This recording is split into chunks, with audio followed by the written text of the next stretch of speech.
Point number 8 7 तक कर लेते हैं आपका। पॉइंट नंबर 8 पढ़ेंगे।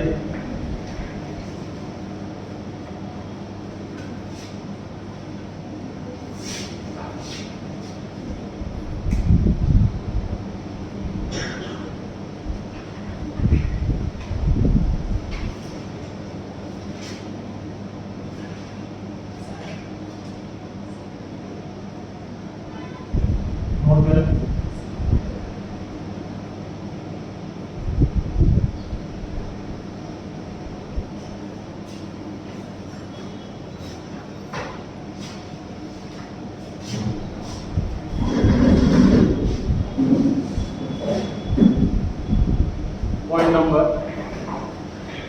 7, 8, 9 तीनों में ही आप लिख सकते हो आगे। To be discussed in chapter 8।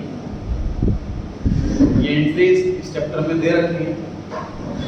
Chances are least but syllabus में, इसलिए मैं अभी स्किप नहीं कर रहा, आपको एंट्री लिखवा रहा हूँ। ट्रेडिंग और पीएनएल से रिलेटेड जितनी भी एंट्री वो भी आपको सिर्फ रटवाई ही जाएगी, क्योंकि ट्रेडिंग अकाउंट एक बड़ा कॉन्सेप्ट है। अराउंड 3 से 4 क्लास लगेंगे ट्रेडिंग अकाउंट कंप्लीट बताने में, इसलिए अभी सिर्फ रटवाई जा रही है 3 एंट्रीज। तो नोट्स में ही पॉइंट नंबर 7, 8, 9 लिख लें, चैप्टर 18 में डिस्कस होगा। वरना रिवीजन के टाइम आप एक हफ्ते बाद बोलोगे सही समझ में नहीं आ रहा ट्रेडिंग अकाउंट कैसे होता है, तो लॉजिक मैंने पढ़ाएंगे। पॉइंट नंबर 8 में लिखा है जी ग्रॉस प्रॉफिट ट्रांसफर कर रहे हैं ट्रेडिंग से पीएनएल में। ग्रॉस प्रॉफिट क्या होता है ये भी नहीं पढ़ा है जी मैंने। प्रॉफिट कितने टाइप्स के होते हैं उस चैप्टर में सीखेंगे। प्रॉफिट कितने टाइप के होते हैं, किसको क्या नाम दे रखा है और क्यों। ट्रेडिंग से पीएनएल में ट्रांसफर करें। और 9 में लिखा हुआ है पीएनएल से कैपिटल। रटने के लिए सर बड़ी आसान चीज कि जहां से ट्रांसफर हो रहा है उसको डेबिट और जहां पर ट्रांसफर हो रहा है उसको क्रेडिट। पॉइंट नंबर 8 में चेक करोगे फॉर्मूला लग रहा है। पॉइंट नंबर 8 में लिखा है ट्रेडिंग से पीएनएल में ट्रांसफर हो रहा है, तो जहां से ट्रांसफर हो रहा है डेबिट में, जहां पर ट्रांसफर हो रहा है PNL. Same logic point number 9 पे बैठ रहा है। जब पीएनएल से ट्रांसफर हो रहा है कैपिटल, तो जहां से ट्रांसफर हो रहा है डेबिट और जहां पर ट्रांसफर हो रहा है क्रेडिट। पॉइंट नंबर 10 पर आ गए हैं।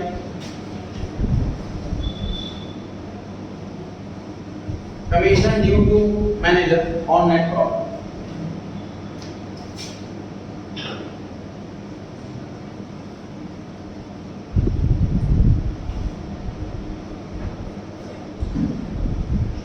Managers commission account debit to outstanding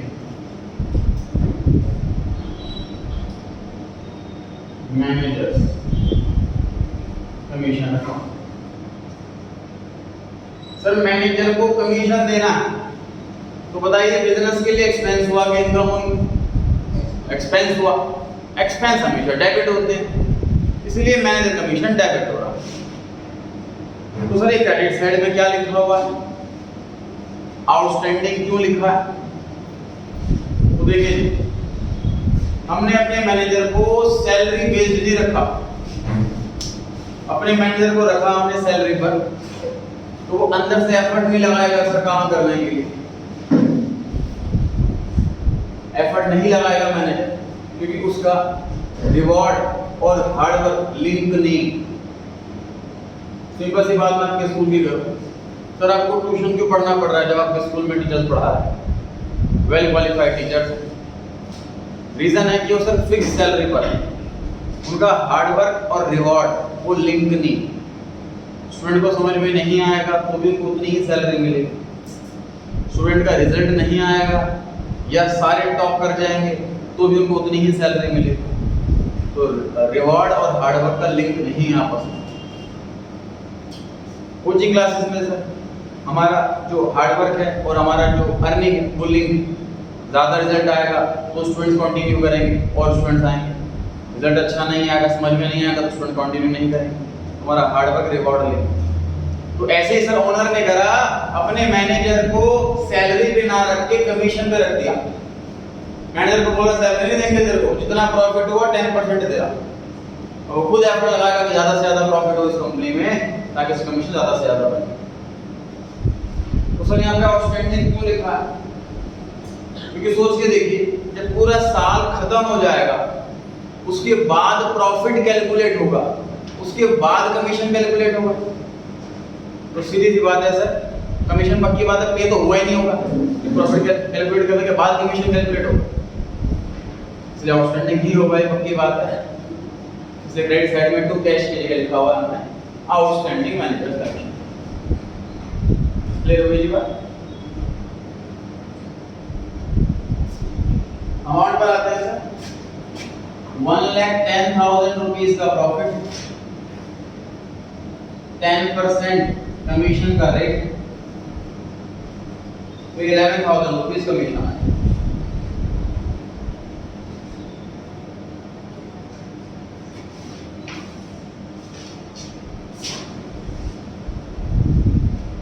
तो प्रॉफिट 1,10,000,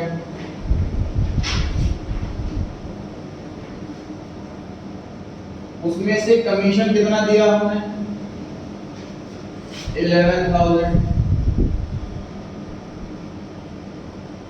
अब प्रॉफिट कितना बचा? 99,000। कोई मैनेजर कमीशन भी तो बिजनेस के लिए एक्सपेंस है, तो सर 1,10,000 को भी प्रॉफिट बोलेंगे और 99,000 वाले को भी प्रॉफिट बोलेंगे।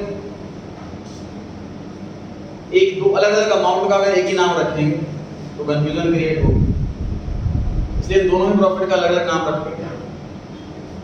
पहले वाले प्रॉफिट का नाम रखेंगे प्रॉफिट बिफोर चार्जिंग कमीशन। इस प्रॉफिट में से अभी तक हमने कमीशन चार्ज नहीं करा, ये बिफोर कमीशन वाला प्रॉफिट। इसका नाम रखेंगे after charging commission, commission charge करने के बाद वाला प्रॉफिट। क्लियर हो पा रही है जी बात? पॉइंट नंबर 11 पर आ गई जी। पॉइंट नंबर 11 क्या था? कमीशन दो 10% मैनेजर को कौन सा वाला प्रॉफिट लेना है? बिफोर चार्जिंग वाला लेना है। नेट प्रॉफिट 1,10,000, जो 1,10,000 का प्रॉफिट है और वो बिफोर चार्जिंग है क्योंकि इसमें कमीशन माइनस हुआ नहीं है। क्वेश्चन कह रहा है कि 10% कमीशन लो बिफोर चार्जिंग वाला, यही तो आंसर हुआ।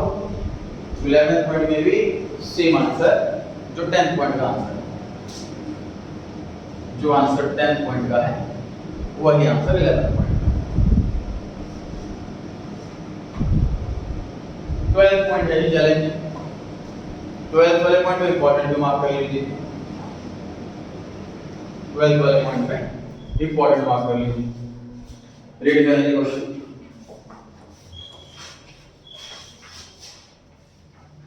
इसमें लिखा है commission due to manager 10% on net profit after charging such commission.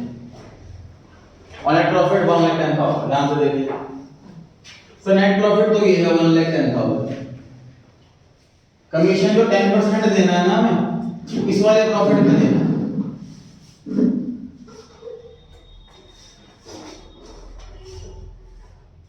Question कह रहा है कमीशन जो 10% देना लिखा हुआ है, कौन से प्रॉफिट का 10%? आफ्टर चार्जिंग वाले प्रॉफिट का 10%, मतलब इस वाले प्रॉफिट का 10%। यहां जितना प्रॉफिट आएगा उसका 10% है कमीशन। क्वेश्चन ऐसे कह रहा है। अब ये प्रॉफिट कैसे निकाले?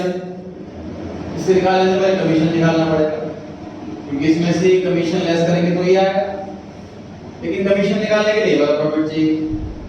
वाला प्रॉफिट तब आएगा जब कमीशन आएगा, कमीशन तब जाएगा जब वाला प्रॉफिट आएगा। तो ये इंटर डिपेंडेंट कैलकुलेशन है, एक दूसरे पर डिपेंड है। कैसे सॉल्व करते हैं इसको? पहला तरीका रटने वाला, फिर बताऊंगा लॉजिक वाला। रटने वाला तरीका लेते हैं, profit multiply by rate upon 100 plus rate. Solve करते हैं सर रटने वाले तरीके से। प्रॉफिट दिया हुआ है 1,10,000, रेट दिया हुआ है 10, तो ये डिनोमिनेटर बन गया 110, तो आंसर आया 10,000। चेक कर लेते हैं सही है कि नहीं।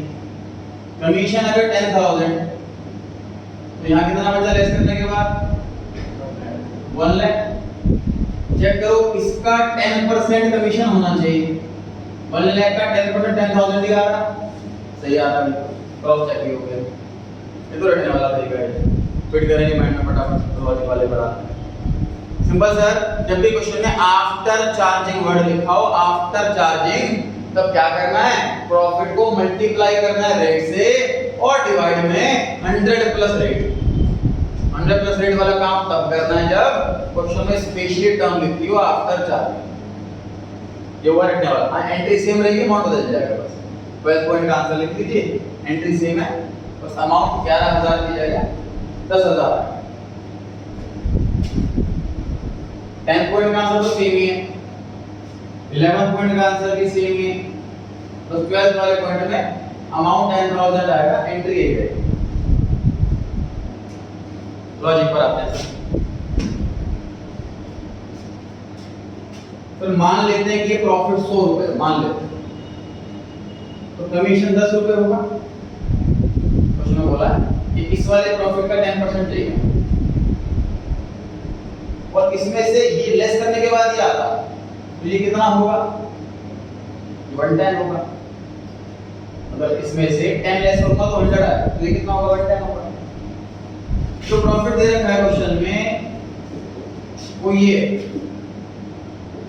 और हमें ये चाहिए, मतलब जो है उससे डिवाइड करो और जो चाहिए उससे मल्टीप्लाई करो।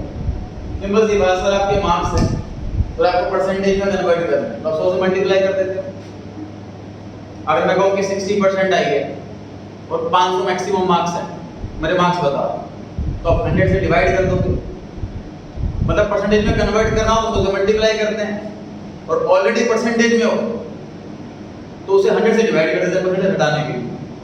मतलब हम जिस चीज को बनाना चाहते हैं हमेशा उससे मल्टीप्लाई किया जाता है, और जो चीज हम हटाना चाहते हैं उससे डिवाइड किया जाता है।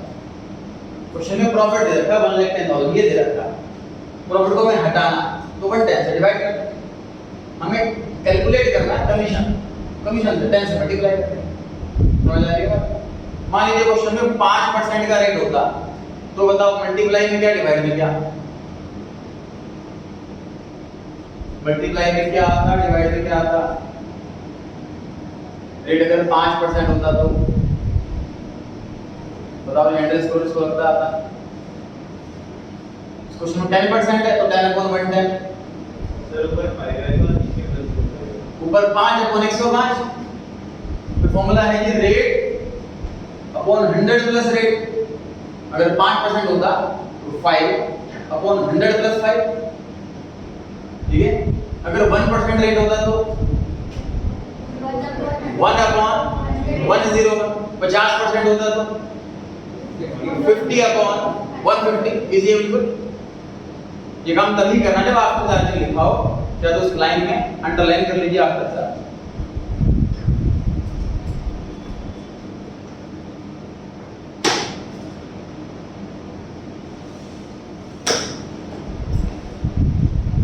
बना भी रखा है छोटा सा चार्ट मैनेजर कमीशन में।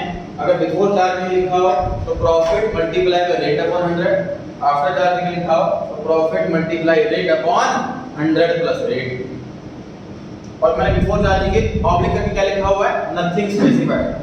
जैसे कि पॉइंट नंबर 10 था, इसमें मेंशन ही नहीं कर रखा बिफोर वाला है कि आफ्टर वाला, इसे बिफोर वाला मानते हैं, नॉर्मल वाला मानते हैं। 6 question 6 point. Journalise the following transaction in the books of Educate. 1 अप्रैल 2009 को बैलेंस करते हैं, इसे ओपनिंग एंट्री कहते हैं। एसेट या एक्सपेंस लिखा है, डेबिट में लिख दो।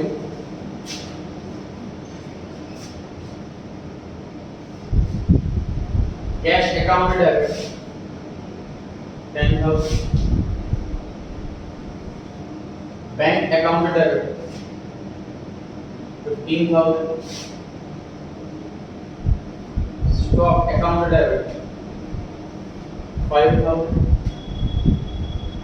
बताइए राम लिखे कि नहीं लिखे?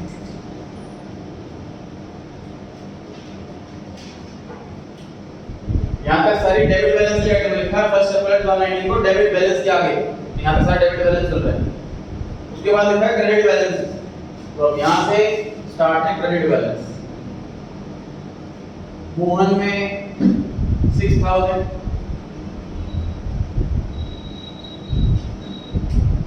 मिसिस एज लोन में 10,000।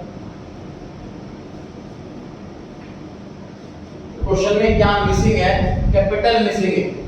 बिजनेस में कैपिटल होगी ही होगी, क्वेश्चन में जनरली कैपिटल मिसिंग कर देते हैं, और हमें खुद फाइंड आउट करना है। कैसे फाइंड आउट करेंगे? कि हमें सर एक बेसिक रूल पता है कि जर्नल में जितना डेबिट में आता है अमाउंट, उसके इक्वल अमाउंट क्रेडिट में आता है। डेबिट में कितना आ चुका है चेक कर लीजिए, ये 33,000 टोटल डेबिट में चेक कीजिए, ये 33,000, तो क्रेडिट में भी 33,000 आना चाहिए। क्रेडिट में कितना आ चुका है ऑलरेडी? 16,000 आ चुका, कितना बच गया? 30,000। बी ओपनिंग एंट्री पास्ट, मैंने नंबर में बी ओपनिंग एंट्री पास्ट। तो इसी टॉपिक पे बेस्ड इलस्ट्रेशन 10 से 16 है और एक्सरसाइज 13 से 18।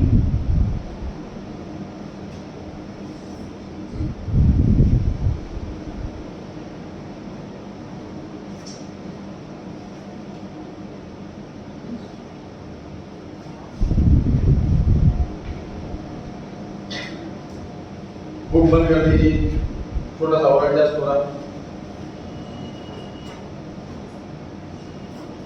बुक बंद कर दीजिए, छोटा सा और एडजस्ट हो रहा है।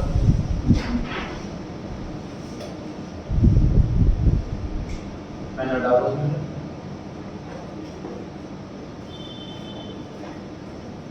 मैंने बोलना है ट्रांजैक्शन और आपने बताना है place of recording. For example मैंने कहा कि सैलरी पेड, तो आपको बताना कि कहाँ आएगा, बुक कैश बुक में आएगा। समझ आ रही है बात? तो मैंने ट्रांजैक्शन बोलना है और अपने प्लेस बोलना है कि रिकॉर्ड कहाँ होगा। क्या क्या ऑप्शन है आपके पास?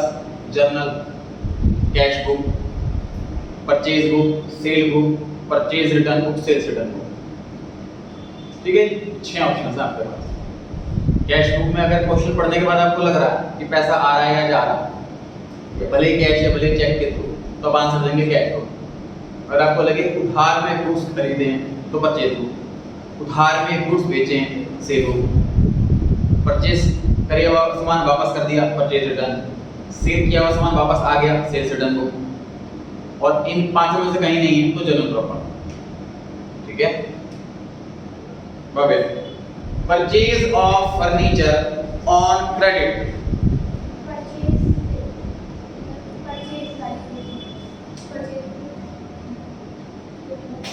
Journal.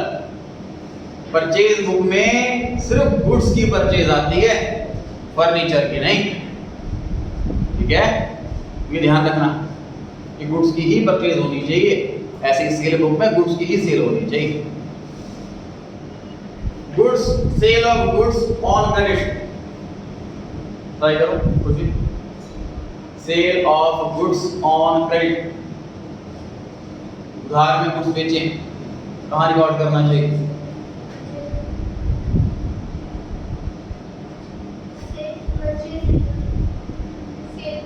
Cell book.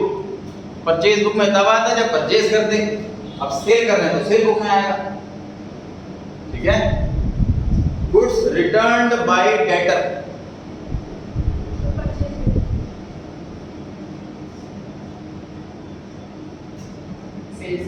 Sales return book. Purchase return क्या होता है? जो हमने वापस करे हो, परचेज किए थे पास्ट में, ये डेटर ने बुक्स वापस करे हैं, तो डेटर को तो हमने पास्ट में सेल करे होंगे ना, तो sales return.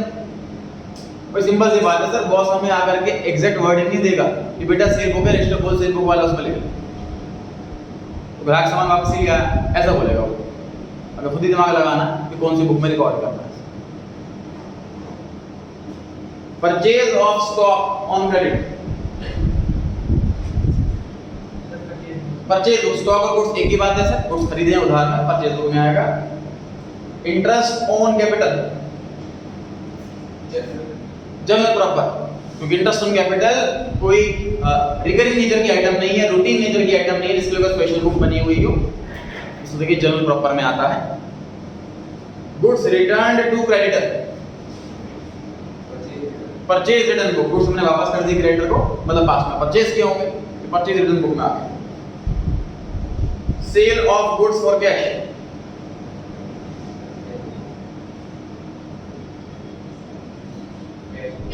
Cash book correct है जी।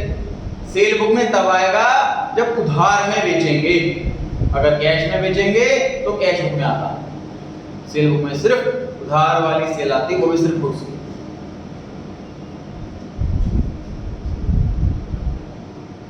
Defective goods sold to Edward returned by him, correct है। डिफेक्टिव गुड्स हैं, हमने बेचे थे, कस्टमर ने वापस कर दी, तो ये सेल्स रिटर्न बुक के अंदर आएगा। चैप्टर कंप्लीट हो गया है जी, पुट आउट हो सकते हैं। अब चैप्टर स्टार्ट कर रहे हैं नया जीएसटी।